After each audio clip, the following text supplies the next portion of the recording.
Olá galera, aqui do meu canal Vasco em Análise, canal do YouTube. Estou aqui mais uma vez para falar de Vasco, né? Eu vou começar agora sem enrolação, falando do mais importante, né? Ontem, com a contratação do Dimitri Payet, né? Todos os youtubers, jornalistas, era uma festa.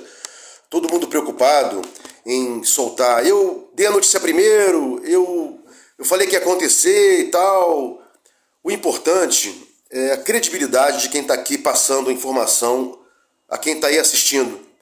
Porque o mérito de quem está aqui ao longo do tempo é a credibilidade. E sem credibilidade, a gente não vai muito longe. Então, comentar os erros da 777, falar dos erros que a 77 cometeu ao longo do tempo, não é ir de encontro ao Vasco, não é falar mal do Vasco. Ao contrário, é querer que a 777, a SAF que comprou 70% do Vasco, possa atuar mais e dar mais pra gente do que ela vem dando.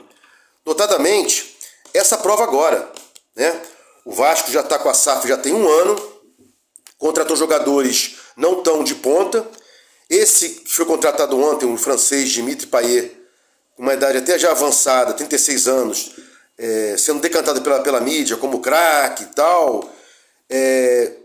Não vou nem entrar no mérito da contratação, mas já veio atrasado.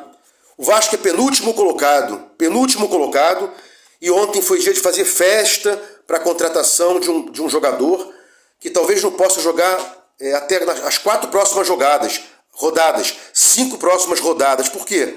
É um cara que tem que se adaptar. Dizem que ele chega sempre acima do peso quando vem de férias, quando está contratado, quanto mais agora que está sem contrato. Então, a gente tem que sempre reclamar aqui da morosidade da SAF. Ela deixou a gente chegar a penúltimo colocado e agora não pode se vangloriar por contratar jogadores para tirar a gente, porque isso é pouco. O Vasco tem que estar disputando títulos e não brigando para fugir do rebaixamento, sendo que ano que vem, se não cair, se cair, como vamos pagar esses jogadores todos, né?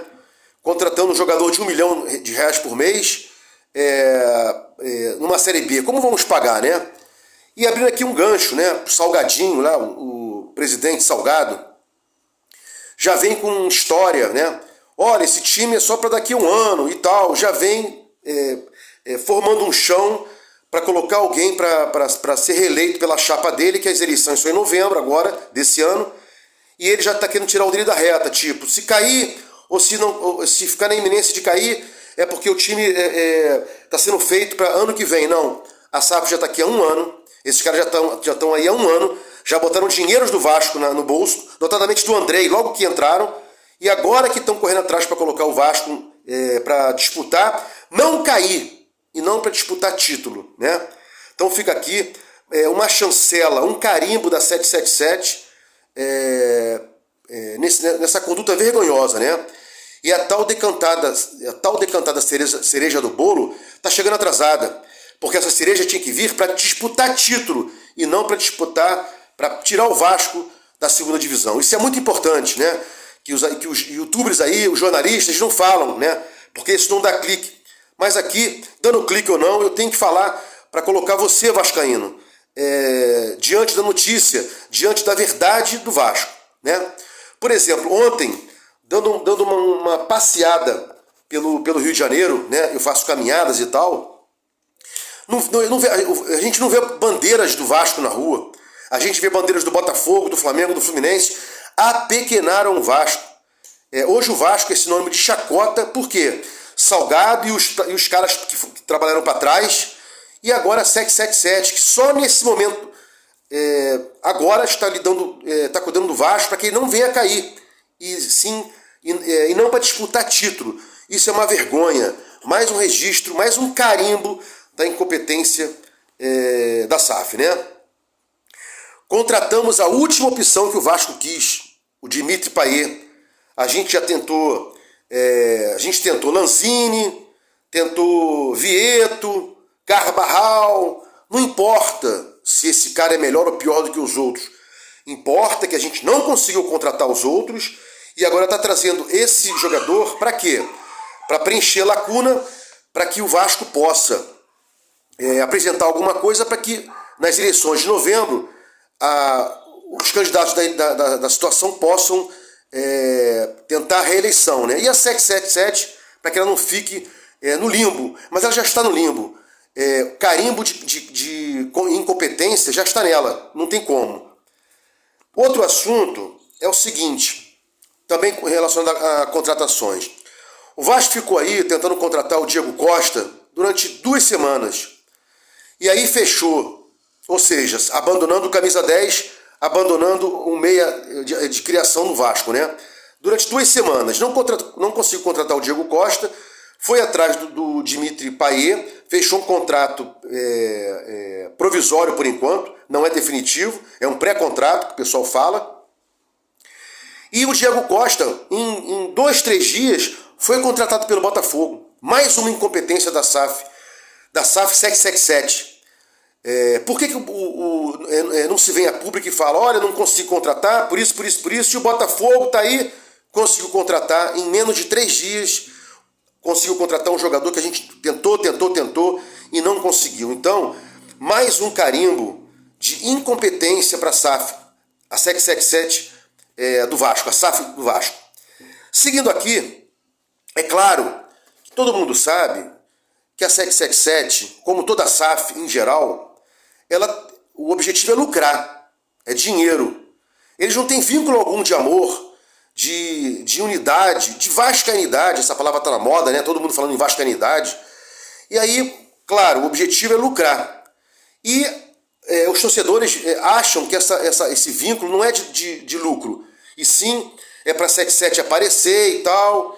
Gente, temos que protestar contra isso, temos que criar metas, exigir que o diretor venha a público e fale, olha, você tem que falar 2 vezes por mês, 1 vez a cada 2 semanas, e o Vasco está deixando passar essa situação, sendo tratada de qualquer forma. Por quê? Porque o Vasco é carente de tudo, passava fome, comia pão com linguiça e agora deram um bife para ele e ele está feliz. Então, mais uma vergonha aí da SAF, mais um carimbo de incompetência. Mudando aqui de assunto, mas também ainda relacionado à SAF, a 777, né? A SAF do Vasco.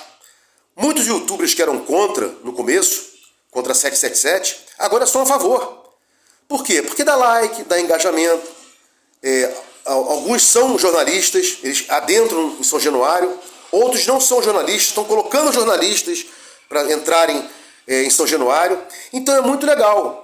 Eu sou um youtuber, eu sou um jornalista que falava mal da 777, porque ela não veio para disputar título, agora ela está correndo atrás para evitar o descenso.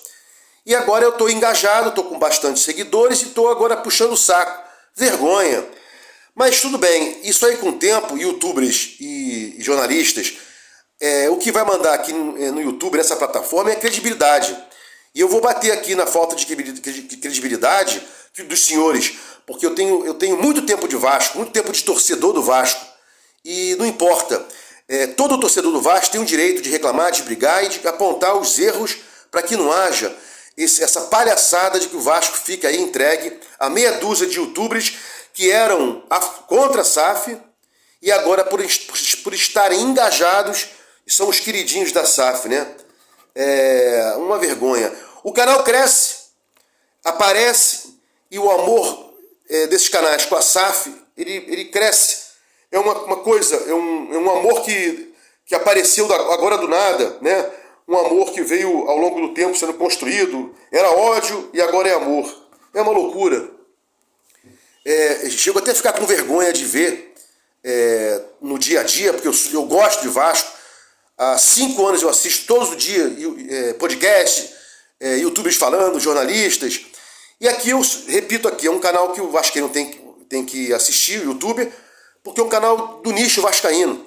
Você vai aos programas tradicionais, pouco se fala do Vasco, quase nada, às vezes é 1 minuto, né? 2 minutos, nas rádios inclusive, né? Rádio Tupi é Apolinho, Rádio Globo é da Globo, Jovem Pan é Palmeiras e Flamengo, Band é Corinthians.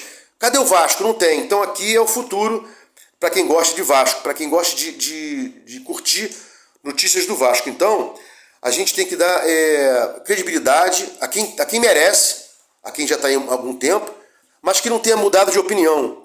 Que se não gostava da SAF, e continue não gostando, porque a SAF não nos deu nada até agora.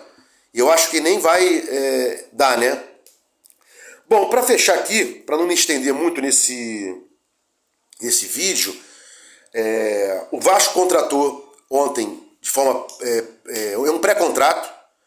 O que é um pré-contrato? Pré-contrato, para você que não é ligado muito à área jurídica, é um contrato anterior ao contrato definitivo, né?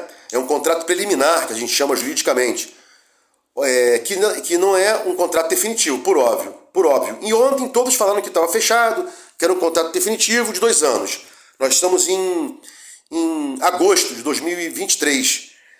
2 anos já me causa estranheza, porque ao fim de 2 anos vai ser agosto de 2025, faltando um pedaço para acabar o campeonato de 2025. Por que não se fechou por 2 anos e meio até acabar o campeonato de 2025? É estranho, é tudo feito nas coxas, tudo sem lógica.